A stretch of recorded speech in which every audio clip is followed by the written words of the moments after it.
Hello, everybody. Good evening. Just want to take this opportunity to talk about all this madness that's been going on lately. You know, first of all, I want to say this. I have relatives that are in law enforcement with the police, and they're awesome, and I love them dearly, and I appreciate the job they do for us. So, this is going out for all the dirty officers out there. The George Floyd and all these instances where police murder another human being. I was watching the news the other day, and you know, somebody had killed a police officer. So of course I'm watching the news, and they say, "Oh, this suspect murdered a police officer, and they killed one of our own, and this and that." And I'm sitting here laughing, going, "Well, wait. What do you mean killed one of our own?" Now, law enforcement says they're one big family. Okay, that's fine. But do you see criminals saying police killed one of our own and we're going to get him back? Some people say yes, some people say no. But here's the thing. A couple weeks ago, I was watching the news, and a police officer had killed somebody who was unarmed. And this is what they said. I'm watching the news, and they're reporting. And the police officer says, uh, this person was running. They went down. The police officers were pursuing them. They went down the street, and they fired, and a police shootout occurred. Then they said this. Listen carefully.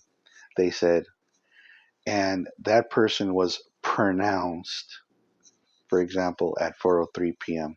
And I started laughing. I looked at my girlfriend and I said, "Isn't that funny?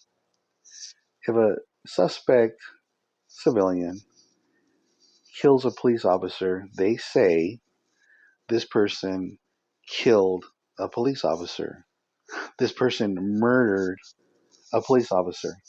But when law enforcement kills an innocent civilian, unarmed, with no gun, no weapon, they say, oh, there was a police shootout involved, and that person was pronounced at 4:03 p.m. example. So why is it a police officer can say on the news, oh, he was pronounced? Why don't they say this person was murdered by the police department? Our officers killed an unarmed person.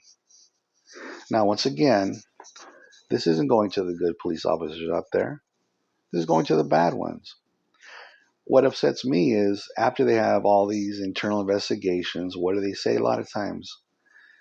There's no charges being brought up against the police, and they're going to be retrained. Well, what the hell are they doing when they're training them when they're going to police academy? Are they not training them to make sure that the person is armed before they shoot on them? Why is that? It's because it's insensitivity. And I've said it before. A lot of times law enforcement is a gang within a gang. But yet these are the same people who go after gangs because they stick together. So what I'm saying to this society is that we need to hold these people accountable the same as we would a civilian. They should not get special treatment. A matter of fact, they should be held to a higher standard.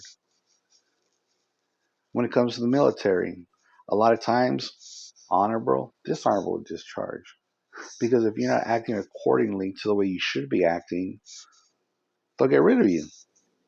So why is it when police officers do something that is dishonorable against the law, why are they not held to a higher standard where they should be punished even more severely? You tell me what you think. Give me your comments. I appreciate it. And I'll say it one more time. I appreciate law enforcement. A lot of my family members are law enforcement. I love them dearly. I love what they do. They're here to protect and to serve, not to murder, not to make excuses, not to look for a scapegoat, not to say I wasn't trained properly. Sure, you were. And if you're not, then maybe you should spend a little bit more time at the academy. Okay, thanks a lot. Tell them again. Tell me what you think. All right, thanks, guys and girls. Appreciate it.